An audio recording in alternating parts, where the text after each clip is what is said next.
The massive transport ship groaned as it settled into Kepler Station's docking bay.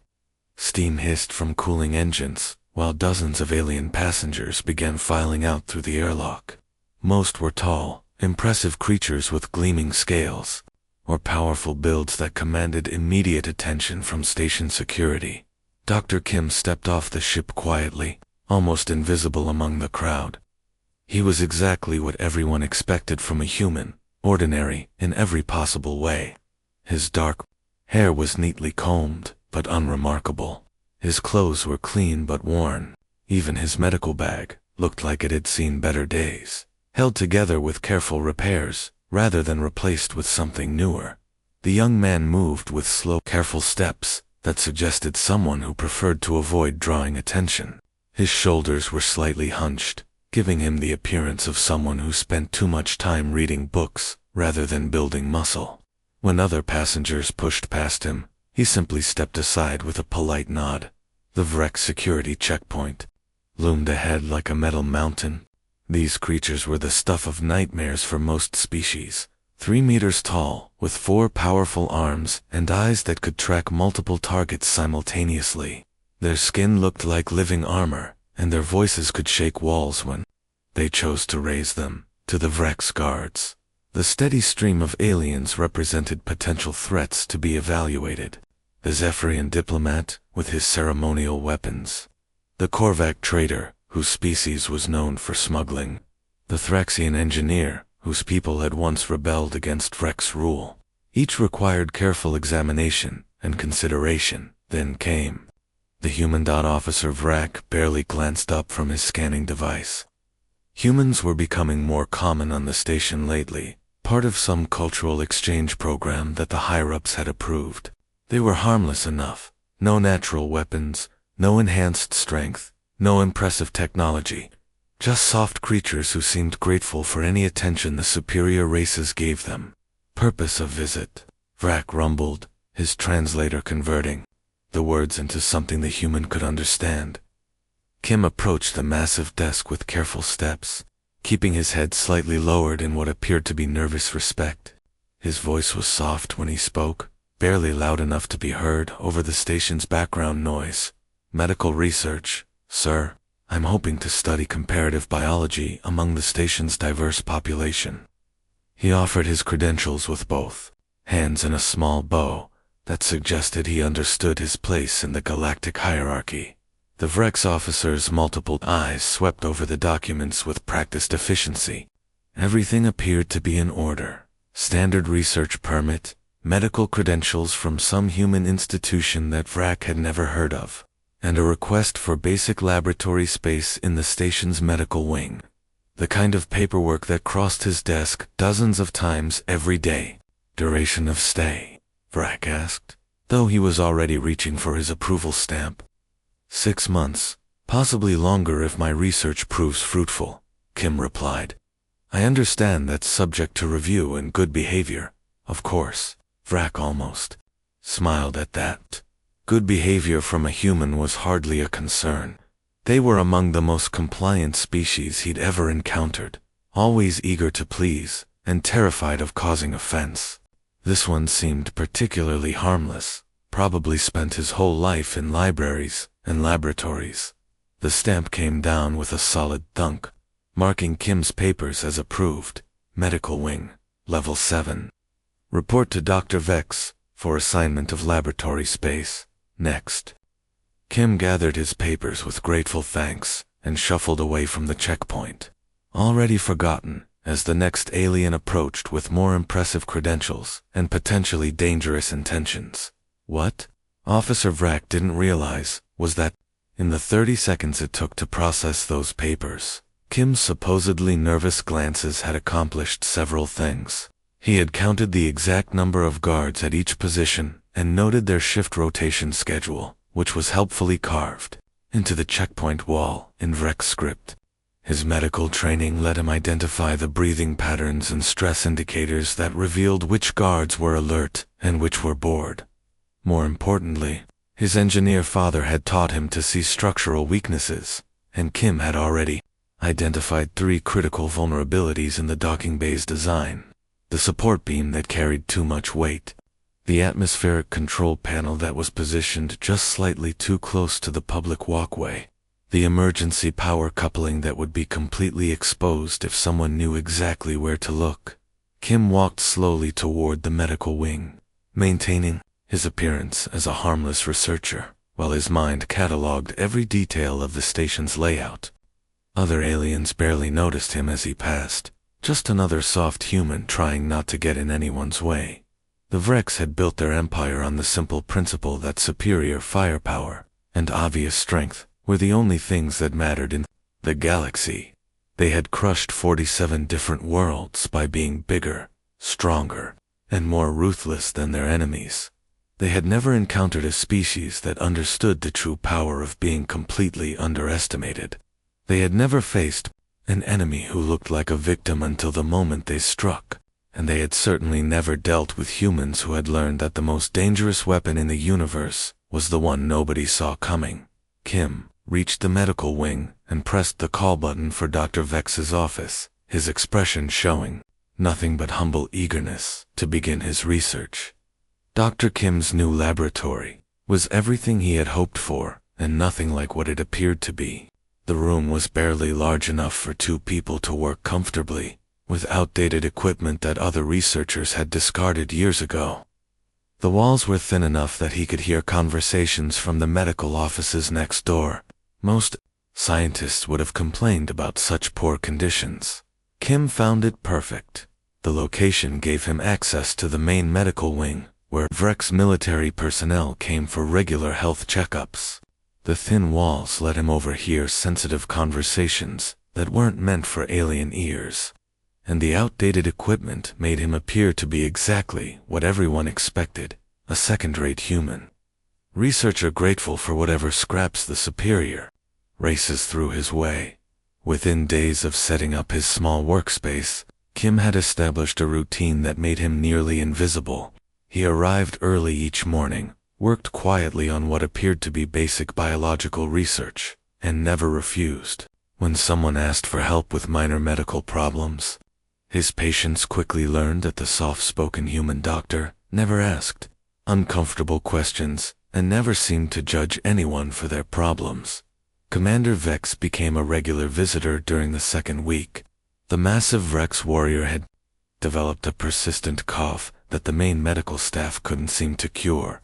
Kim's gentle treatment and patient listening made the commander more comfortable than he'd felt in months. "You humans are strange creatures," Vex rumbled during one appointment while Kim checked his breathing. "No fighting instincts at all. Do you know what we're planning for your people on Kepler 7? Kim's hands remained steady as he operated his medical scanner, though internally he was recording every detail of the commander's biological responses. "I try not to involve myself in military matters," he replied quietly. "Such things are beyond my understanding." Commander Vex laughed, a sound like grinding metal. "Smart policy. Your colony world won't even put up a fight when we arrive next month. Their weapons are farming tools and construction equipment. We'll have the planet pacified in 3 days, maybe less." Kim nodded sympathetically while his scanner recorded the specific way the commander's immune system responded to different pathogens. Each Rex individual had slightly different biological markers, and Kim was building a detailed database with every examination he performed. "Such a shame," Kim murmured as he prepared a treatment for the commander's cough. "Violence always causes so much suffering." The commander found this response refreshingly honest. Unlike other alien species, who pretended to support Vrex military actions while clearly fearing them, this human seemed genuinely sad about the reality of conquest. It made him oddly likable. Other Vrex personnel began stopping by Kim's laboratory for minor treatments and casual conversation. Unlike the main medical facility, where everything was recorded and reported, the small human lab felt private and safe. Soldiers complained about equipment problems, supply shortages, and upcoming deployment schedules. Officers shared gossip about command decisions and strategic planning. Engineers discussed technical problems and infrastructure weaknesses. Kim listened to everything with the same gentle attention he gave to medical symptoms. He never offered opinions on military matters or asked directly about sensitive information. Instead, he simply absorbed every detail while appearing to be nothing more than a kind doctor who cared about his patients' well-being. During his off-duty hours, Kim began exploring the station's maintenance areas. The engineering crews working. They were overworked and understaffed, struggling to keep the massive station running smoothly. When a polite human doctor offered to help with simple tasks, they welcomed the assistance gratefully. Kim proved surprisingly useful for someone with no engineering background. He could sterilize equipment, organize supply closets, and even help with basic repairs when someone explained what needed to be done. His medical training made him careful and precise with delicate work, while his humble attitude meant he never got in the way or asked stupid questions. Engineer Tech became particularly friendly with the human doctor. The aging Vrex had been maintaining atmospheric systems for decades and appreciated having someone who could hand him tools and hold components steady while he worked. During their time together, Tech found himself explaining how different systems connected throughout the station.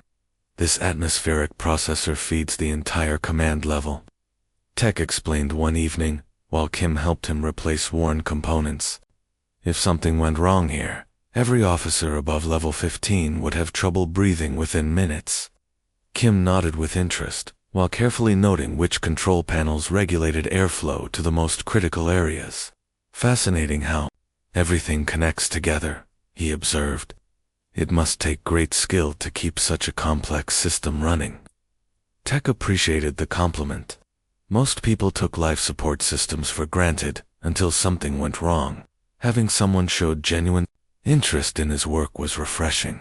You're different from other humans we've encountered, Tech noted as they finished their repairs. Most of your species seem so anxious about everything. Always worried, always asking if they're allowed to do things. Kim smiled quietly while making mental notes about which atmospheric controls fed directly into the command center. We all cope with uncertainty differently, he replied. Some worry about things they cannot control. Others prefer to prepare for possibilities they can influence. Tech found this answer oddly profound. He began inviting Kim to help with more complex repairs, sharing technical knowledge that would have been classified if anyone had bothered to. Think about information security around such an obviously harmless human doctor.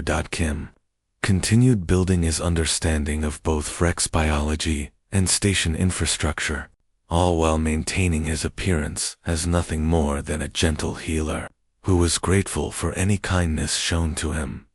3 weeks had passed since Dr. Kim first stepped onto Kepler Station, and he had achieved something remarkable. He had become completely invisible while remaining in plain sight every single day. The Vrex security forces knew exactly where he was at all times, yet they never truly saw him anymore. Kim's daily schedule had become as predictable as the station's artificial sunrise. Every morning at exactly 700 hours, he would arrive at the medical bay with his worn leather bag and tired smile. He would check on patients who had come to trust his gentle care, ask about their families, and listen to their complaints with endless patience. The afternoon hours were spent moving between different departments, offering his help wherever it might be needed. Department heads had grown accustomed to seeing the quiet human doctor appear with offers to optimize their biological systems or solve minor technical problems. His suggestions were always helpful and never threatening, but it was during the evening hours that Kim's most important work took place. Hidden in his small laboratory under the innocent label of hobby research, he would spend hours cultivating what he described to anyone who asked as beneficial microorganisms that might help improve the station's environmental balance. To casual observers, Kim's bacterial cultures looked exactly like the kind of harmless research that human scientists were known for. The samples glowed softly in their containers, multiplying at steady rates that suggested nothing more dangerous than improved air purification or waste processing. Even the sophisticated Vrex scanning equipment registered them as normal station flora. What the scanners could not detect was the elegant precision of Kim's engineering. Each bacterial strain had been designed with a specific target in mind, the unique copper-based blood chemistry that made Vrex warriors so much stronger and faster than most other species. The microorganisms would remain completely harmless to every other form of life on the station, while becoming lethal to anyone with Vrex genetics. Kim had not developed this knowledge overnight. 4 months before his arrival, he had been studying biological samples that previous human diplomatic missions had quietly collected. Every handshake with a Vrex official, every shared meal, every cultural exchange had provided opportunities to gather genetic material. The Vrex had been so confident in their superiority that they never considered such simple interactions might be dangerous now. Every medical examination Kim performed added to his understanding. Commander Vex's persistent cough had provided detailed information about Vrex respiratory systems. Engineer Tech's requests for pain medication had revealed crucial details about their nervous system responses. Dozens of casual patients had unknowingly contributed to a growing database of biological weaknesses. Kim's modifications to the station's environmental systems were works of art disguised as simple improvements. When he suggested better air circulation in the command center, the engineering staff welcomed his help. When he recommended enhanced humidity control in the barracks, they praised his attention to detail. When he offered to rebalance the bacterial cultures in the waste processing systems, they commended his thoroughness. Each change appeared to make life more comfortable for everyone on the station. Air quality improved noticeably. Temperature control became more consistent. Even the water tasted cleaner after Kim's adjustments. The Vrex engineering staff had begun recommending his services to other departments, impressed by the surprisingly competent work of the humble human scientist. What they did not realize was that every modification served a dual purpose. The improved air circulation would distribute Kim's bacterial cultures more efficiently throughout the station. The enhanced humidity control would help the microorganisms survive and multiply in environmental conditions that would normally kill them. The rebalanced waste processing systems now included delivery mechanisms that could activate with a single command from Kim's laboratory. During his free time, Kim maintained regular correspondence with human colonies throughout the sector. His messages were exactly the kind of boring updates that any homesick researcher might send. He wrote about the interesting alien cultures he was studying, shared amusing stories about language barriers, and requested supplies for his ongoing research projects. Hidden within these innocent messages were detailed intelligence reports. Kim's complaints about the station's confusing layout included precise maps of military facilities. His requests for specific bacterial growth nutrients contained evacuation timetables for 3 human colonies. His updates about fascinating Vrex social customs provided detailed analysis of their military capabilities and strategic weaknesses. The most important piece of information had arrived just yesterday through official channels. Admiral Korex, the supreme commander of Vrex forces in this sector, would be arriving in 5 days to finalize invasion plans for 3 human worlds. The announcement had been made with great ceremony, celebrating the upcoming addition of more territory to the Vrex Empire. Kim had read the announcement with the same polite interest he showed everything else, then returned to his laboratory to make final adjustments to his preparations. His bacterial cultures were reaching optimal population levels. His modifications to the environmental systems were complete and functioning perfectly. His intelligence network was ready to coordinate simultaneous actions across multiple human colonies. In 4 days, everything would be ready. Kim would trigger the most elegant trap in the history of interspecies warfare, and the Vrex Empire would learn too late that they had gravely underestimated the species they had dismissed as harmless. Kim continued his evening work, carefully monitoring his cultures while maintaining the appearance of a dedicated scientist, pursuing nothing more dangerous than academic curiosity. Tomorrow would bring another day of helpful improvements and friendly conversations, building toward a moment that would change the balance of power throughout the galaxy. Admiral Quax arrived on Kepler Station exactly as Kim had expected, with enough ceremony to wake the dead and enough arrogance to ignore every warning sign around him. The massive Rex leader stood nearly 4 meters tall, his ceremonial armor gleaming under the station's artificial lights as honor guards flanked him on both sides. Kim watched the spectacle from his small laboratory window, maintaining the same mild interest he had shown for everything else during his month-long stay. To anyone observing him, he appeared to be nothing more than a curious human scientist taking a brief break from his research to see what all the noise was about. The Admiral's procession moved through the station's main corridors with practiced precision. Vrex soldiers snapped to attention as he passed. Station personnel stepped aside respectfully. Even representatives from other alien species bowed slightly as the most powerful military commander in this sector of the galaxy made his way to the command center. What none of them realized was that every step Admiral Corex took brought him deeper into a trap that had been months in the making.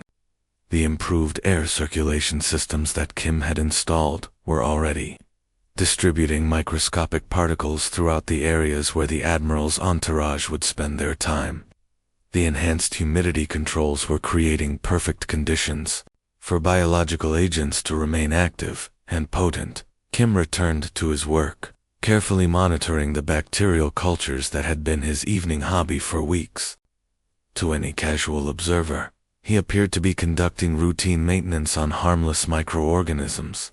In reality, he was making final adjustments to the most sophisticated biological weapon ever deployed against the Vrex Empire. The first signs of trouble appeared 3 hours after Admiral Corex's arrival. Captain Voth, one of the Admiral's personal guards, began experiencing difficulty breathing during what should have been a routine security briefing. The symptoms started subtly: a slight wheeze, some chest tightness, nothing that seemed immediately dangerous. Within 30 minutes, Captain Voth was struggling to remain standing. His copper-based blood chemistry, which normally gave Vrex warriors their incredible strength and endurance, was beginning to work against him as Kim's engineered bacteria targeted the very systems that made his species so formidable. Dr. Kim arrived at the command center within minutes of being called, his medical bag in hand and concern written across his features. He immediately began examining the affected guard, while other medical personnel looked on with growing alarm. "I've never seen anything like this," admitted Dr. Dex, the station's chief medical officer. "His entire respiratory system appears to be shutting down, but I can't identify any known pathogen." Kim worked quickly and efficiently, running scans and taking samples while maintaining his appearance as a helpful but ultimately limited human doctor. What he was actually doing was monitoring the progress of his biological weapon and ensuring that it was performing exactly as designed. More cases began appearing throughout the command level as the afternoon progressed. Admiral Corex's entire staff was showing symptoms of the same mysterious illness that had struck Captain Voth. The speed of infection was alarming, but the symptoms developed slowly enough that it initially appeared to be some kind of natural outbreak. Kim moved between patients with the same gentle efficiency he had shown throughout his stay on the station. He offered treatments that appeared helpful but were actually designed to monitor the progress of his weapon rather than cure it. Other medical staff began deferring to his expertise, grateful for any assistance. As the crisis escalated by evening, it became clear that this was no natural disease. The infection was too specific, targeting only Vrex personnel while leaving other species completely unharmed. Dr. Vex finally voiced what everyone was beginning to suspect. This had to be some kind of biological attack. Admiral Corex himself began showing symptoms 6 hours after his arrival. his enhanced genetics providing only temporary resistance against Kim's carefully engineered weapon. The most powerful military commander in the sector found himself struggling to breathe, while his entire command structure collapsed around him. Kim was called to treat the admiral personally, a request that he accepted with the same humble gratitude he had shown for everything else. He arrived at the admiral's private quarters, to find the massive Rex leader confined to his bed, surrounded by medical equipment and failing life support systems. The admiral's multiple eyes focused on Kim with obvious effort as the human doctor began his examination. Despite his condition, Korex's military mind was still working, trying to understand what was happening to his forces. "Doctor," the admiral managed to whisper through his failing respiratory system, "this is not natural. Someone has done this to us." Kim nodded sympathetically while checking the admiral's vital signs. The biological weapon was performing exactly as intended, shutting down Vrex physiology with surgical precision, while leaving other species completely unaffected. As Admiral Korex's condition worsened, he managed to focus on Kim's face with growing realization. Something in the human doctor's calm efficiency struck him as wrong. In his final moments, as Kim administered what appeared to be emergency treatment, the Admiral managed to wheeze out a single question: "Why?" Kim's response was delivered in the same gentle tone he had used throughout his stay on the station. "You planned to kill 3 billion humans next week. We simply acted first." The Admiral's eyes widened with understanding just before they closed forever. Across the sector, similar scenes were playing out as Vrex invasion fleets found themselves without leadership, without coordination, and without the technological superiority that had made them masters of 47 worlds.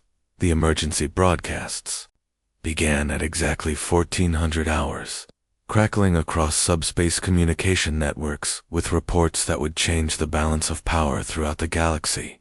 Vrex command centers on dozens of worlds had gone silent simultaneously. Military installations that had controlled 47 conquered planets were reporting complete loss of leadership. The mighty Vrex Empire was collapsing in real time. Dr. Kim listened to the reports while carefully packing his worn medical bag, the same unremarkable equipment he had carried when he first arrived on Kepler Station 5 weeks earlier. His movements were unhurried and methodical, as if he were simply preparing for another routine day of research rather than orchestrating the downfall of an interstellar empire in his small laboratory. The bacterial cultures that had been his evening hobby were already beginning to break down according to their programmed design. Kim had engineered them not just to be lethal to Vrex physiology, but to self-destruct after completing their purpose. Within 72 hours, no trace of the biological weapon would remain detectable by even the most sophisticated scanning equipment. Station security forces wandered the corridors in confusion, leaderless and uncertain about what to do next. The chain of command that had controlled their actions for decades had simply vanished overnight. Lower-ranking officers found themselves making decisions they had never been trained to handle, while civilian administrators tried to maintain basic station operations without military oversight. Kim walked through these same corridors with the same quiet stride he had maintained throughout his stay, drawing no more attention than he ever had. Other species on the station were finally beginning to understand what they had witnessed, but the realization came far too late to change anything. Acting Commander Vex, the most senior surviving Vrex officer on the station, intercepted Kim as he made his way toward the docking bay. The young officer was clearly struggling to process what had happened to his people, looking for answers that might help him understand the impossible situation. "Dr. Kim," Commander Vex said, his voice shaking slightly, "you treated Admiral Korex before he died.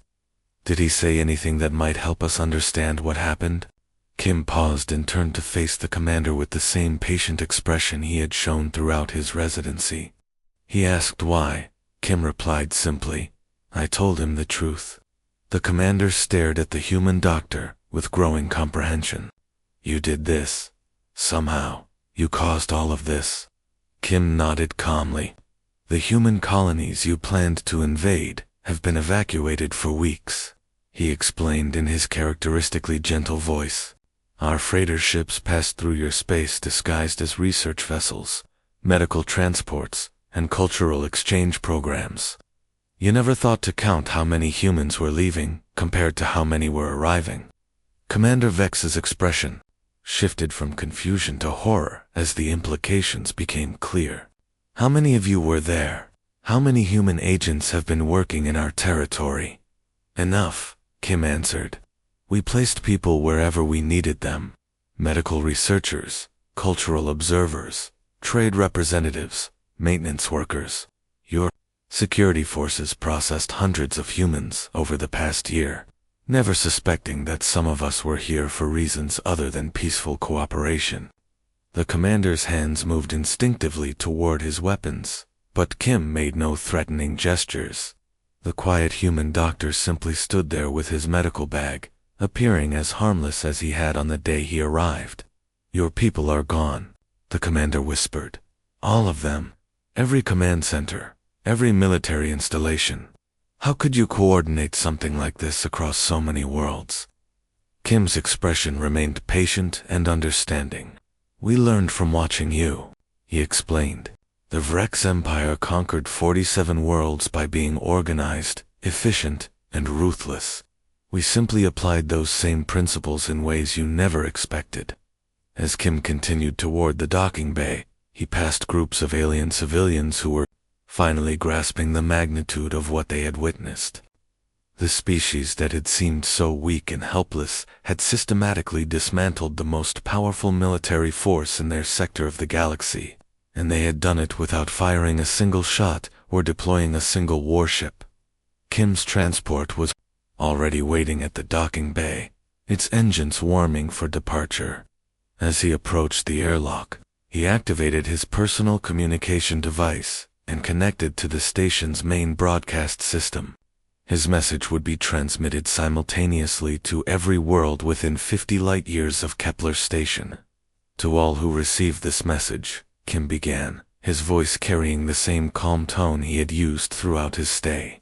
The Vrex Empire chose to see weakness where there was actually restraint. They saw primitiveness where there was patience.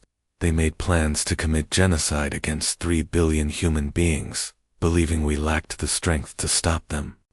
Kim paused as he stepped through the airlock, turning back to face the station where he had spent 5 weeks appearing to be nothing more than a harmless researcher. They were wrong about our strength. More importantly, they were wrong about our nature. We are not a warrior species. We do not seek conquest or domination over others. But we are survivors, and we are far more dangerous than we appear to be. We gave the Vrex every opportunity to coexist with us peacefully. They chose otherwise. The transport's airlock sealed behind Kim as his final words echoed throughout the station. Let this serve as a lesson to anyone who would follow their example. The most dangerous human is the one you never see coming. As Kim's ship jumped into hyperspace, 47 former Vrex colonies received their first communications from humanity, not threats of conquest, but genuine offers of peaceful cooperation and mutual assistance in rebuilding their shattered worlds.